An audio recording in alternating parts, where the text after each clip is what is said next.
There's data that shows that a nutritional intervention is effective in turning dementia around. So if your brain can't properly handle sugar, you can tell 30 years in advance whether you're at risk for Alzheimer's. That's right. Okay, so let's get into some of the details here, because you've written a lot about, for example, Grain Brain. This is a new edition of Grain Brain. Everybody needs to get a copy. It's completely revised and updated. It's pretty awesome, and I think this guy has really nailed it. Now, a lot of people are not too happy with these ideas. You've been attacked on television, you've been attacked in the media, you've been attacked in medical journals, including indirect attacks against me and our colleague Dale Bredesen, who's really pioneered the idea that we could actually stop or reverse Alzheimer's, which you actually were talking about decades ago. What are the things that are challenging? You're talking about changing your diet. So let's talk about the food part, because there's such controversy. Should we eat saturated fat? Should we not? Is sugar really that bad or not? Because the Sugar Association says sugar's fine. So why wouldn't we believe them? Right? So I would say to your viewers, Google Perlmutter and CBS and watch a recent interview. And as CBS this morning. Yeah, but just put CBS and Perlmutter, it'll come up. And as they show the book, Dr. Perlmutter's written a new book about carbohydrates in the brain. But before they cut to me, they said, but we reached out to the sugar industry. And the sugar industry told us that we should eat sugar, decades of research, it's all good, have at it. What would you expect them to say? And why would you ask the sugar industry? And my response was, because, it wasn't that long ago that the tobacco industry was telling us we should be smoking cigarettes. That's a good thing. But the reality is, the question that I was supposed to answer, but I diverted because I wanted to really hit the sugar thing, was, Dr. Perlmutter, what you're saying is that all grains are bad. And I've never said that. Despite the name of the book, I believe that when we look at gluten-containing grains, we should avoid them. As you know, there's plenty of research in terms of what gluten, specifically a subpart of gluten, alpha-gliadin, does in terms of threatening what we talked about earlier, and that is the gut lining. So is that in everybody or just people who are sensitive to it? It's difficult to say. I think we know that probably most people have some degree of increased gut permeability or leakiness of the gut when they consume gluten, or specifically gliadin. That said, the non-gluten containing grains meaning seeds of grass, things like rice and corn, can be consumed in a quantity that doesn't present a lot of carbohydrate. So if you're watching your daily consumption of carbohydrate and you want to have a little bit of wild rice, have at it. Or some non-GMO corn, good luck trying to find that. But I think that if you're counting your carbs, as you should be, looking at net carbs, that I don't think that's necessarily the worst idea. Having said that, again... Because, there's been, just to back up on the carb thing, there's been some recent studies published by Walter Willett and others at Harvard looking at thousands and thousands of people, showing that people who eat very low carbohydrate diets don't do well. They die early, or people eating very, very high carbohydrate. But somewhere in the middle, about 50%, which to you and I seems like a lot of carbohydrate, do better. Can you kind of address that? Well, I think people should eat tons of carbohydrates. Yes. You should be eating carbohydrates. I just did a blog with somebody, and it was said, why we need more carbs. David Perlmutter, MD, and people, I think the hashtag was why that's fantastic, WTF, right? Yeah. We need lots of carbs because we need lots of fiber in our diets. By definition, broccoli is a carb. You bet. It's a carbohydrate. Than a bagel, so that's right. And there's something magic when you take, you make a bagel or a croissant. I mean, it's no longer a carbohydrate or simple carbohydrate. It's a croissant or whatever it is. Yeah. But you're right. So broccoli, kale, I mean, these are good sources of dietary fiber, which is by definition a carbohydrate, though it's non-digestible. And polyphenols and antioxidants. You bet. And fuel for the microbiome, fuel for your gut bacteria. So I actually, in my book, Ultra Metabolism, I wrote, carbohydrates are the single most important food for health and longevity. And what I was referring to was vegetables. But then people take it out of context. They say, he's not paleo. He's not keto.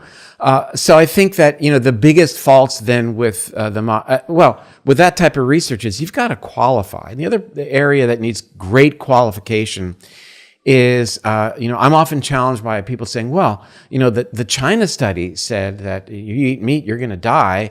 And Dr. Dean Ornish says we need a very, very low-fat diet. And people ask me, what do you think about that? And I would say, I agree with both of them. Why do I agree with both of them? Well, I think by and large, the type of meat that people eat that goes into these studies where they come up with the relationships to colon cancer, for example, you bet those are very, very threatening forms of meat. But it's actually not even meat. It's actually processed meat, which is bacon. It's processed meat and salami. And there is a sense of alchemy that somehow you can feed a cow or other animal that you're going to eat garbage and it'll magically turn into gold. It'll turn literally into garbage. Yeah. They find them Skittles and you bet that are Spire. So I think there is a place on the table if you choose to eat meat for grass-fed, organically raised forms of meat of animal product. And similarly, do I think that Dr. Ornish has some merit in his discussion of a low-fat diet? Yes, because the type of fat that is eaten in Western cultures is awful. Yeah. It's highly processed omega-6 oils. Soybean oil, canola oil. Sunflower that dramatically increase the production of inflammatory chemicals in the body and get back to where you and I started our conversation today. And what's really interesting to think about, we've wondered the mechanism for that over the years. We've said, well, and it's a little technical for your viewers, but they'll love it. The omega-6s produce chemicals called prostaglandins and leukotrienes that can be pro-inflammatory. We kind of glammed onto that for many years. They're like the hormones of your immune system. They create inflammation. Right. But now we know with all the interest in what's called the endocannabinoid system, which is what everyone's interested in now because of the availability of CBD and the use of medical marijuana, that the omega-6s help to increase the production of two important cannabinoid chemicals that are produced within the body. We call them endocannabinoids because they're produced in the body, 2-AG and another one called anandamide, which bind to a receptor called the CB1 receptor that absolutely explodes the production of these inflammatory molecules. And interestingly, omega-3s... So to break that down, what you said was eating vegetable oil activates these receptors that creates inflammation. Yeah, and this is yet another way to understand the beauty of the omega-3s, because similarly, the omega-3s create cannabinoid-like chemicals in the body that block that activity, and that's another important pathway by which the omega-3s are so good for us. So when people like Dr. Ornish say we should be on a low-fat diet, pretty much based upon the type of fat that people consume in America, I'd say he's right. But you can get even more bang for the buck if you not only cut those oils out and fats out, but add to the equation the omega-3. So we improve this ratio of omega-6s to omega-3s, which is so high now in America, down to a level of 3-to-1 or 2-to-1, whereas typically in most people's diets, it's about 20-to-1 in favor of the omega-6s. These are new. I mean, we didn't have these oils 1,000 years ago, 100 years ago. No, you're right. We've increased our intake of soybean oil, which is now 10% of our calories, 1,000-fold since 1900. And canola oil that health advocates still talk about, which was developed at the turn of the century as an industrial oil to lubricate machinery. Yeah. Rapeseed oil, they used to call it. That's a good thing. And now it's highly GMO contaminated. Yeah, it's an issue. So you mentioned omega-3s. The other issue people are concerned about is saturated fat. And particularly in the context of Alzheimer's, an ApoE4 gene, which is a gene that may increase your risk of Alzheimer's. Well, it does, depending on how many copies you have and so forth. Is this something we should be worried about? I mean, bulletproof coffee and everybody. Yeah, let's cover of Time magazine says eat butter. Like, what's the deal here? Butter is back, and let's take that apart a little bit, unpack that, just for your viewers to be really clear that there are some genes that help increase a person's risk for Alzheimer's, and one of them is this so-called ApoE4 allele.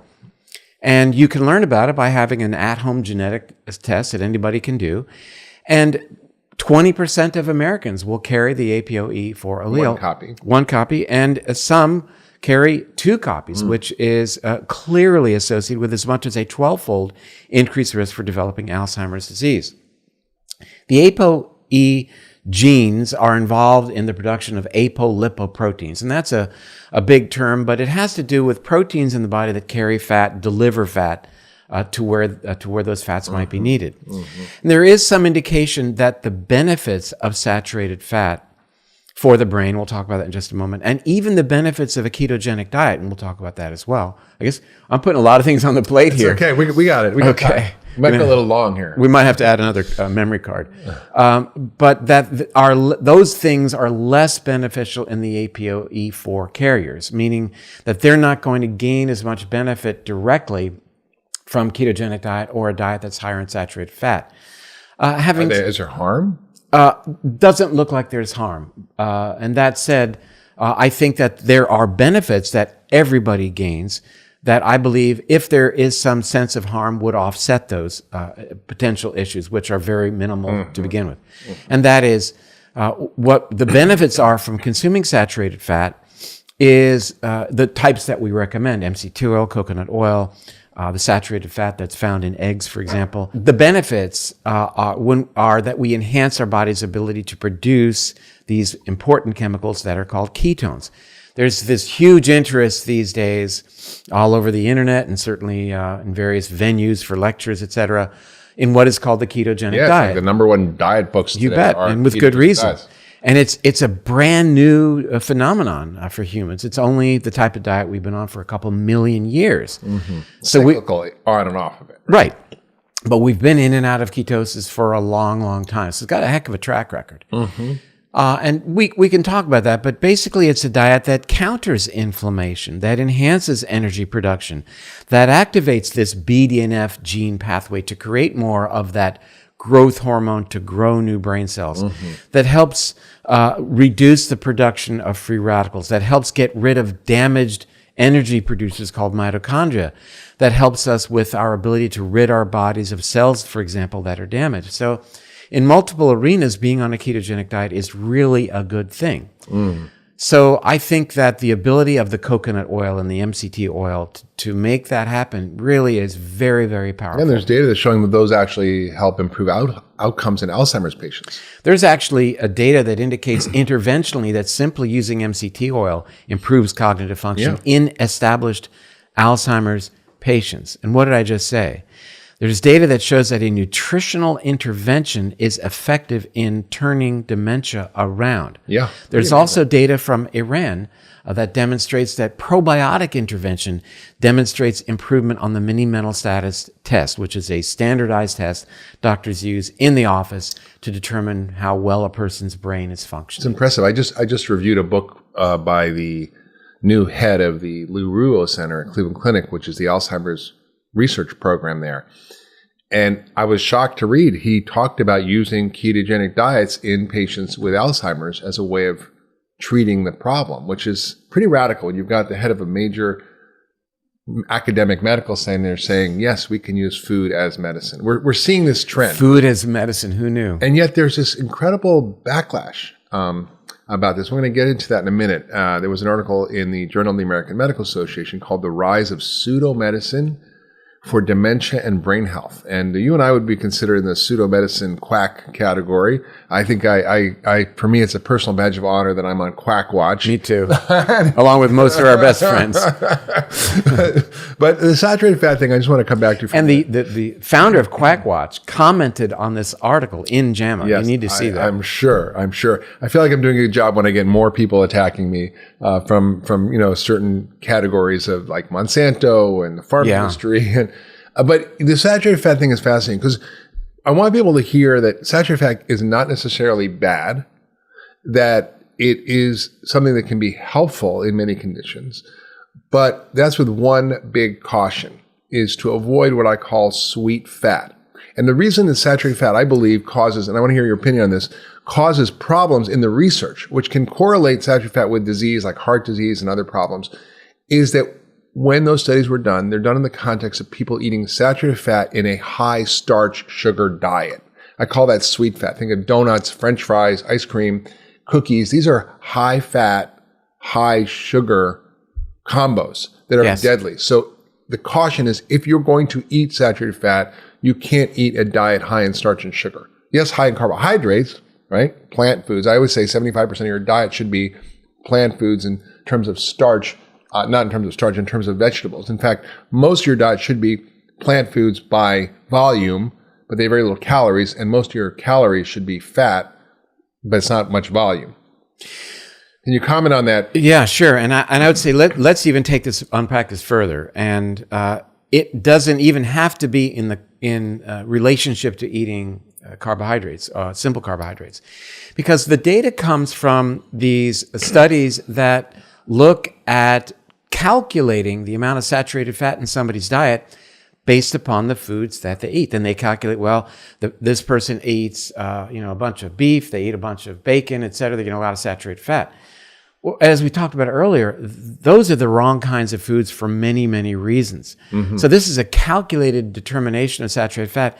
It's not a biochemical demonstration that saturated fat does something in the body. Mm-hmm. It's people who ate a diet higher in saturated fat, which delivers lots of toxins, because these are foods from animals that have been fed, as we said earlier, garbage. That's where those saturated fats, how they're delivered to the human body. Mm-hmm. So it's not a clean type of study. Right. It doesn't relate to telling a person to take a tablespoon of organic coconut oil. No relationship whatsoever. Look, 50% of the fat in human breast milk is saturated fat. Yeah. Saturated fat. Wait a minute. So basically, breast milk is almost as much saturated fat as pure butter. You bet. And why is it there? Because it helps for brain development, helps for immune system development. It helps prime I thought it was 25%, 50%. 50%. It's of the fat. The fat. It helps but prime. 25% of the calories in breast milk is from saturated fat. Yeah, and we're told to get less than 5% by the American Heart Association. So according to the American Heart Association, we should ban breastfeeding.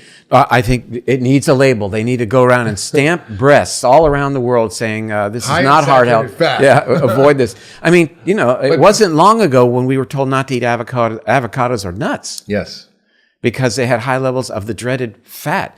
That was about the worst. And we know where that came from now. We know how medical literature in the late 1960s was tainted by industry, by sugar, who influenced what was published in the New England Journal of Medicine, as recently revealed in the Journal of the American Medical Association, and ended up on the front page of the New York Times. Yeah. And, doctors bought into that. We bought into what our journals were telling us, and it was patently wrong. Now you bring up a journal article from the Journal of the American Medical Association that is castigating our approaches to dealing with brain health, calling it pseudoscience. We began pseudomedicine. We began our conversation today with a discussion of the publication in the same journal, I'll have you know, in November of this year, wherein it was revealed that the so-called Alzheimer's drugs that this article is a proponent of don't work, but actually make people worse. Which is the pseudomedicine? Exactly. Well, I think, part of the problem is that, our type of medicine has not had the funding to study these interventions. Nobody's funding dietary interventions because they're expensive, they take a long time. Nobody's looking at these complex systems approaches to treating dementia, which you and I have done for decades. It's not just treating one thing. Like our friend Dale talks about medicine, maybe there's 36 different problems, or 54, or 12. And if you don't deal with all of them, you're not going to get better. And our colleague and mentor, Sid Baker, says if you're standing on a tack, it takes a lot of aspirin to make it feel better. And if you're standing on two, taking one tack out doesn't make you 50% better, right? So if you have mercury poisoning and gluten sensitivity and you just deal with the gluten, the mercury still might be a problem and you don't get better. And I think that's a really important lesson. I think this article is very disturbing to me because it didn't really analyze the data behind it. And there's so much data behind the kinds of things we're doing, whether it's optimizing our diet or exercise or restoring sleep or meditation or using nutritional support, which is, the B vitamins and methylation, or getting rid of mercury or fixing the microbiome or balancing hormones. These are the things that we use in constellation to help optimize brain function. And what we know is that these things work. I mean, the only study that's ever been shown at a scale to reverse or slow cognitive decline is called the finger study, which was basically using multiple interventions: diet, exercise, stress reduction, addressing risk factors for the heart, for example, insulin resistance. And therein lies the criticism. Yes, but therein lies the criticism, because the notion of leveraging multiple inputs into a system and looking for an outcome is absolutely at odds with the current model of how science, as it relates to medicine, is carried out. You mentioned Dr. Bredesen has a new book coming out where he actually reviews case studies of reversing Alzheimer's disease. And I had the opportunity to write the foreword for that book. And I talked about how this is unprecedented, that he is not looking at what we call monotherapy to find the golden single drug for that can be disease, monetized. right? You know, and yet he's looking at using multiple, but getting a great result. So why would we argue with that? But, you know, it is an inconvenient truth for people who want to believe otherwise, that we need to create single approaches with monotherapy, and that can be the home run billion-dollar product that makes the investors very happy. Well, it's exciting, Dave. You'd be excited to hear that I'm working with some of the top scientists at Cleveland Clinic talking about how do we study these systems approaches? How do we break the paradigm? How do we actually design a trial where we can test this theory, and instead of calling it pseudomedicine, calling it the future of medicine, which is really what it is. So I have to say that as I get older, I'm less offended by these. Yeah. And I really find it to be almost complementary. It's sort of like complementary medicine, because to be the outlier and to be disruptive, I think is really a good thing these days, because the status quo is not where we want it to be. And we need to challenge the status quo, and it's why people call us out. It's why, you appear on the various videos, and so do I, and some people put a thumbs down and comment, well, I read the China study and it said we shouldn't, it's great. People want to believe, because it's an inconvenient truth to tell somebody, you need to stop drinking diet drinks. You need to stop eating as much sugar as you're eating, because it's going to compromise your health. Most people don't want to hear that message. They'd rather, as I mentioned earlier, hope for the magic bullet.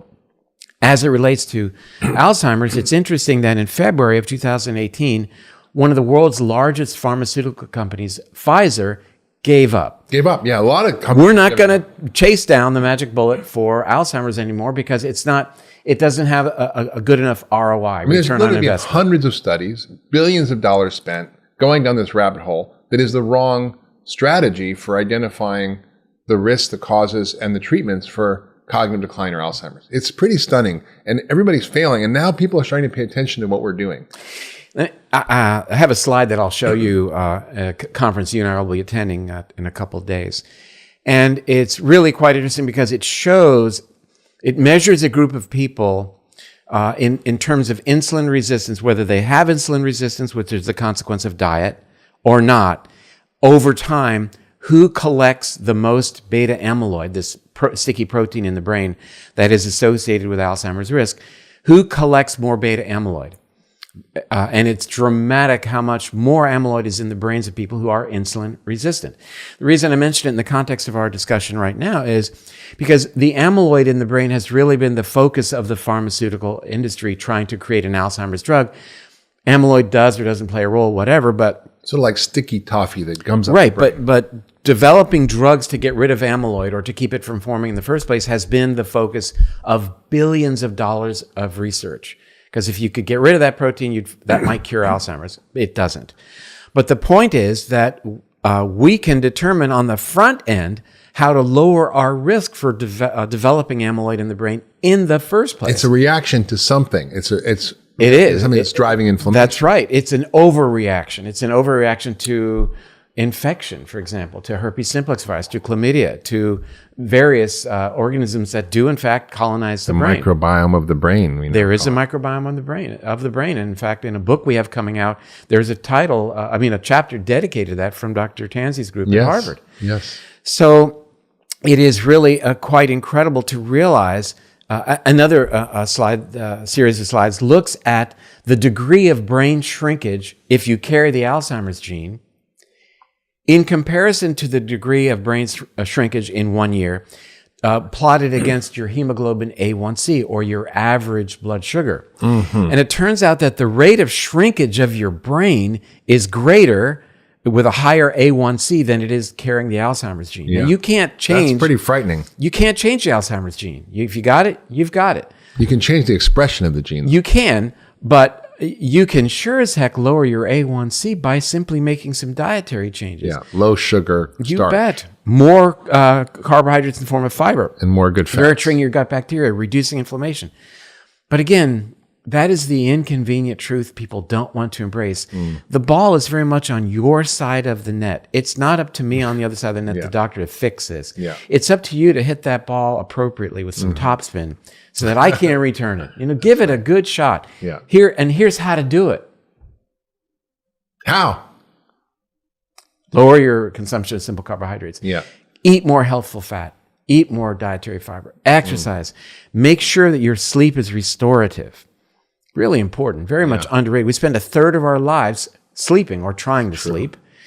And we recognize that so much is going on during that activity, which we used to think is simply passive, but that we understand that this is hugely involved in reducing inflammation, in enhancing the brain's ability to take the garbage out through the activity of the lymphatic system, to triage our daily... That's the lymph system of the brain David talked about, the lymphatic system, which has to work at night. And it works at night. It's got the night shift. The garbage out of your brain. So that you're ready to go the next day. And to triage our day-to-day experiences and put them where they will be meaningful for us to rely upon in terms of leveraging new information to make decisions. So underrated. I want to come back to something we were talking about before, because I think we kind of glossed over it, which is this study on the low carbohydrate versus high carbohydrate diets and what it showed and what it didn't show, and challenging the very notion of grain brain, which is that we should be eating a low starch sugar diet. When I looked at that study, and I actually am giving a talk at this conference called The Failure of Nutrition Science and Tomorrow Policy. you are. Tomorrow, yes. At 10:15. At 10:15, which will not be when this podcast is airing. No, this is evergreen. But the extraordinary thing is when you start to dig a little bit, the headlines were, low carbohydrates kill people. They're not safe. And everybody reads the headline and go, okay, it's science. It's published in a major journal. It's top Harvard scientists. It must be true. But when you actually look at the data, first, if it's a population study, which doesn't prove anything, it just shows a correlation, yes or no. I wake up every morning and the sun comes up 100% of the time. That means that if Mark doesn't wake up, the sun's not going to come up. That's right. So they're correlated 100%, but there's no correlation on cause and effect. That whenever it's windshield wipers are going, it's raining. Obviously, the windshield wipers make it rain. Absolutely. But what was fascinating about the studies, when you look a little bit deeper, first, it wasn't really low carbohydrate. The low carbohydrate group was 38% carbs, which is not low carbohydrate. And second, when they did the study, it was thousands of people, tens of thousands of people over 25 years. They gave them 2 questionnaires separated by 6 years of what did you eat last week? And people actually don't tell the truth. It's well documented. In fact, in this study, the average caloric intake was 1,500 calories. Now, the average person eats about 2,000, 2,200 calories. Where are the other 700 calories? Could have been all sheet cake, and we don't know what they were eating. So the study, may be suggestive of certain things, but it's really not proving anything. And people get all caught up in the headlines and don't really look critically at the studies. And that's part of the problem. I had a similar experience recently when a study came out and the headlines were, a gluten-free diet increases risk of heart attack. All you gluten-free people, you're all going to die of a heart attack. Yeah. And again, Harvard researchers, and I had to respond to this, and the answer is read the study. Yeah. And what the study showed was that people who adopt a gluten-free diet, by and large, have much less dietary fiber. They don't know what's gluten and what isn't gluten, so they're eating less dietary fiber. Or they're eating gluten-free cake and cookies. Exactly. And what the authors commented on in their conclusion was that they fully recognized that there was less fiber consumption in the gluten-free group. It had nothing to do with, but the way they spun the article was that gluten was a toxin. Yeah. It was, going gluten-free was somehow toxic. Toxic, right. And you wonder, how could avoiding something make it a toxin in the first place? It's very confusing. But the headlines get spun. Case in point, what you have here, the pseudo-medicine. My goodness. Yeah. So it's pretty exciting where we're at in terms of the brain. And I think that you've clearly been out ahead of this for decades. In terms of the newer ideas around fasting and intermittent fasting and fasting mimicking diets, there's a lot of noise about this. And ketogenic diets are part of that spectrum, which is like a fasting state. When we don't eat, we get ketogenic. And when we eat a high-fat, low-starch diet, we get ketogenic. So What is the utility of these? What do you think about these things? Is this really where we should be going? And what are the differences? First, I'll say that, the beauty of this coming into the forefront, which it really is right now, at least we think so because we're seeing it day in and day out, is that these are approaches that emulate our ancestors. Meaning that our ancestors had times of caloric scarcity and that would do things to their physiology that would allow them to survive. And that's a very important fundamental premise because it plays into the gene activation part of that story, plays into why researchers like Dr. Walter Longo, I know you're going to interview him, why they're getting really incredible results across a huge spectrum of our modern day maladies, be it cancer, heart disease, and even dementia. So they're treating the root causes of all of them. Yes. You're harvesting pathways that lead to good gene expression. You're tinkering with the expression of the life code in a positive way. And offloading some of the negative expression of DNA that would have otherwise happened based upon how people were otherwise eating. So first of all, there's a term, intermittent fasting, which I think is clearly a bit nebulous. Does that mean fasting for a couple days every month, or does it mean just deciding not to have breakfast till noon? Time restricted eating. Yeah, it's actually that's a little bit different. We'll get to that in just a moment. But when we have our last meal in the evening, there's a period of time that we don't eat generally, unless we're getting up in the middle of the night and hitting the refrigerator. But that time, many people do. And Klein-Levin syndrome is one. Don't ask me. But people go to sleep, they wake up in the morning, and then that first meal is called the break fast. You break your fast. And if you can protract the time till you do that, then your body will indeed produce more and more of these chemicals we talked about earlier that are good for us, called ketones. So protracting that, I find until maybe noon, 1 or 2 o'clock, I think is a good thing. I knew you were coming today, so I didn't eat breakfast. Well, I did, because I don't think I think it may well be I thought it was going to be the only meal I was going to have today, but turns out that's not the case. Mm-hmm. But typically if you want to know, what I do at home is I don't eat until about 1 o'clock or sometimes 2 o'clock, or sometimes not at all, or sometimes just the evening meal. And people wonder, well, how do you function?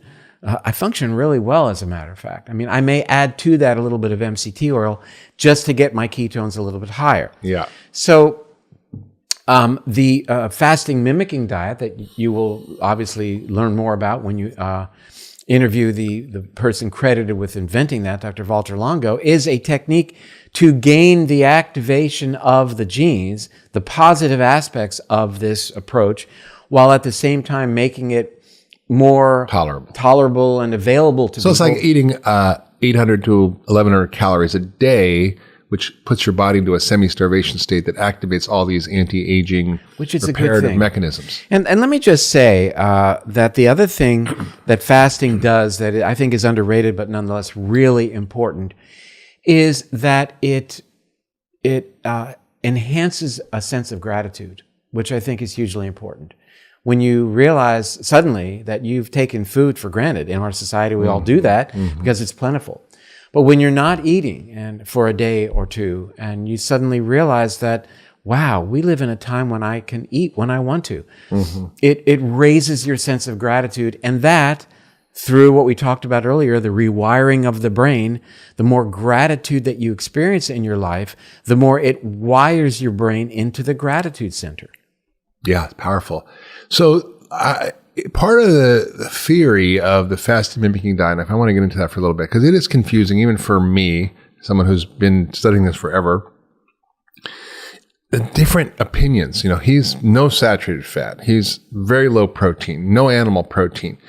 And the theory is that saturated fat is inflammatory and promotes aging. And he's found this in mouse models. In mouse model, yes. Which may be certain kind of mice, and does it apply to humans, and what do we mean? And then he also talks about the role of protein activating a particular pathway. It's called mTOR, which is a protein that actually can cause, the protein actually causes activation of this pathway that seems to lead to accelerated aging.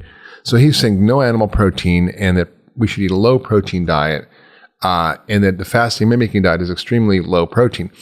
How do you reconcile that with the rest of sort of the science of what we know around protein and aging. In fact, he even suggests that as we get older, we need more protein. So I'd say, first of all, that we have to always keep an open mind that my position on animal protein has changed over the years and will likely continue to change. I eat less and less of it. I eat more of a plant-based diet for many reasons, not just with respect to my health.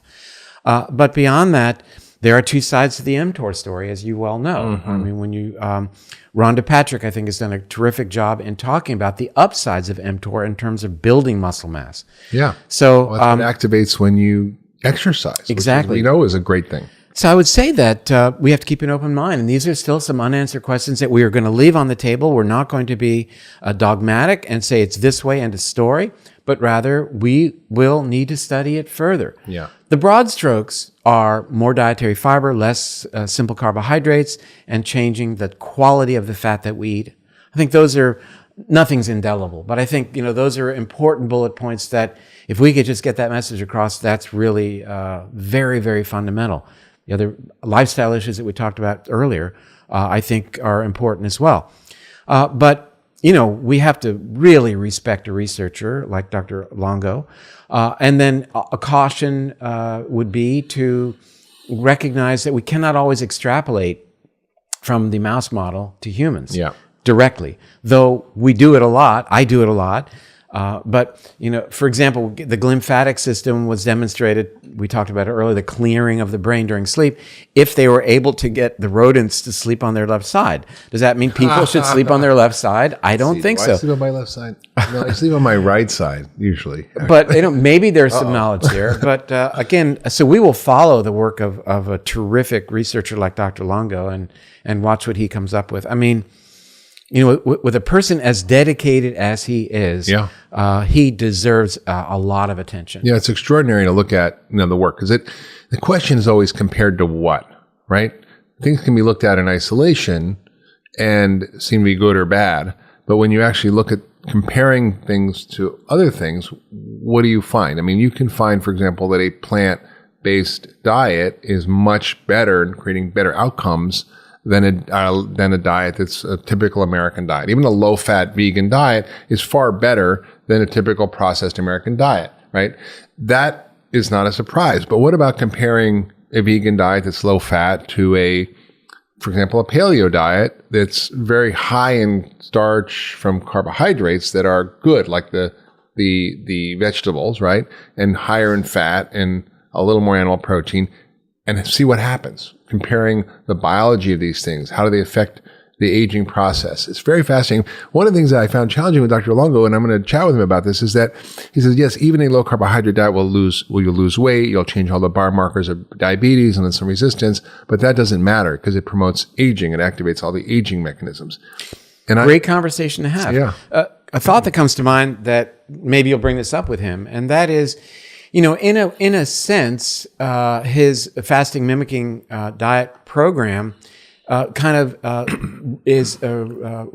resembles Dr. Bredesen's approach in that he's incorporating this program into cancer therapy where people are receiving chemotherapy, for example. Yeah. Much as Dr. Thomas Seyfried wrote The Metabolic Basis of Cancer, talked about using a ketogenic diet in correlation, conjunction with chemotherapy, radiation therapy, and even surgery, but doing your best to avoid steroids if possible. So not that the fasting mimicking diet is the end all, nor is a ketogenic diet, as Dr. Seyfried describes, the end all, but could be looked upon as adjuncts to amplify the effectiveness in a more comprehensive way of more standardized approaches.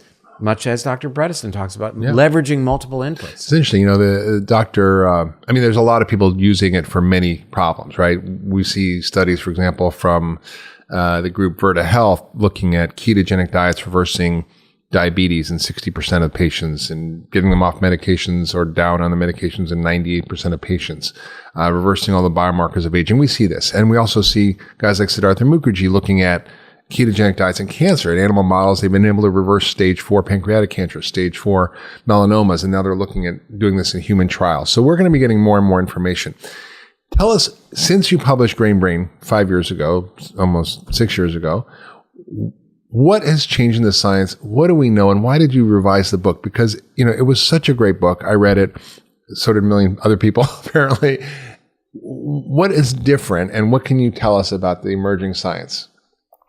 The playing field is really different now. So, I was criticized when the first edition came out by an unnamed individual at an unnamed Ivy League medical school. One who will not be named. One who will not be named, but it's in New Haven, Connecticut. We'll leave it at that. And that this was nonsense, that my ideas about carbohydrates, et cetera, really made no sense at all. Mm-hmm. And believe me, he wasn't the only one, as you would have expected, to criticize what we're talking about. Same folks that don't like me. Yeah. And what has really happened over the past 5 years has been this incredible degree of validation. There was no keto, paleo, any of that stuff. That's really new stuff. Yeah. And it's really focused on the notion of getting rid of these simple carbohydrates. There was no real recognition about gluten except for what Dr. William Davis had talked about in Wheat Belly, which really, I think, opened the door to the whole gluten discussion. Yeah.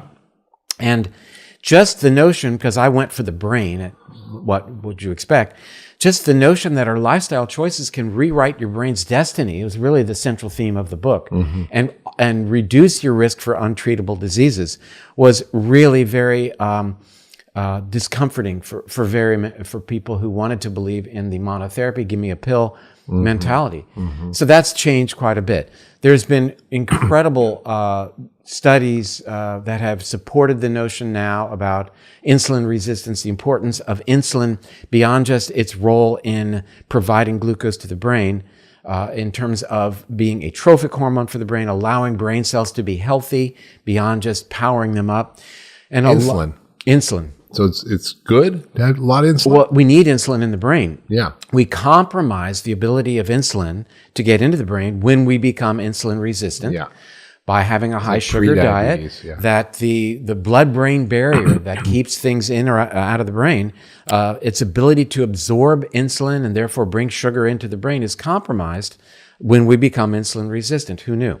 And yet, as you mentioned, Virta Health, Dr. Sarah Hallberg done incredible work showing that we can absolutely reverse that. You've demonstrated it time and time again.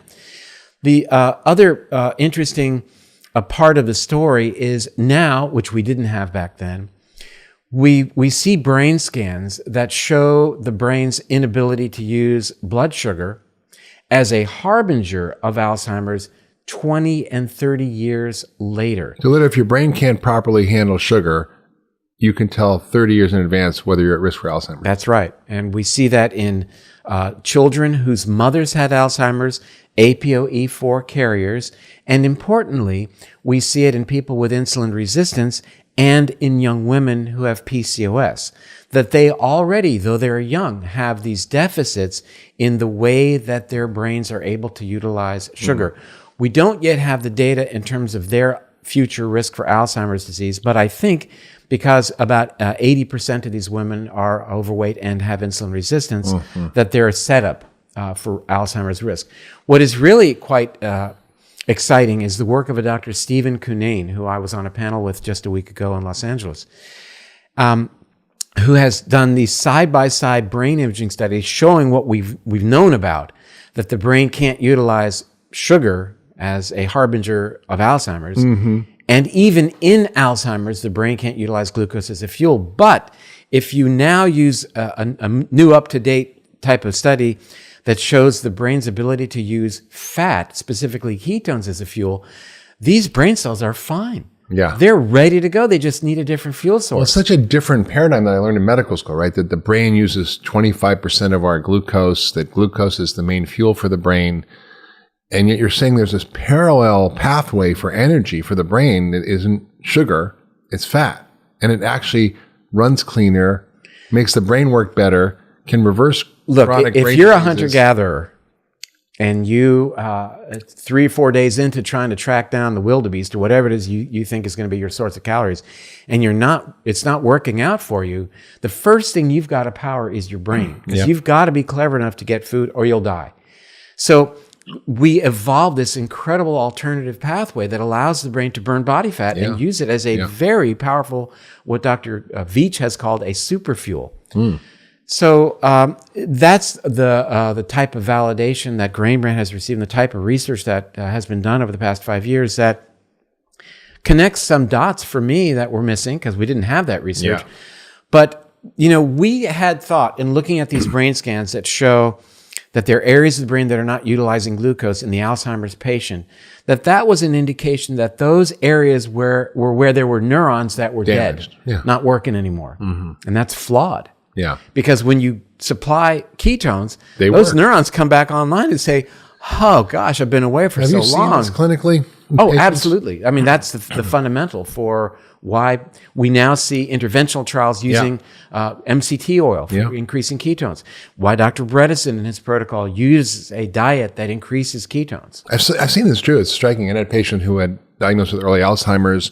We addressed a whole bunch of issues that she had, including mercury, gut issues, inflammation, nutritional deficiencies, hormonal issues like thyroid. She did great for years. She would typically have been in a nursing home. Yeah.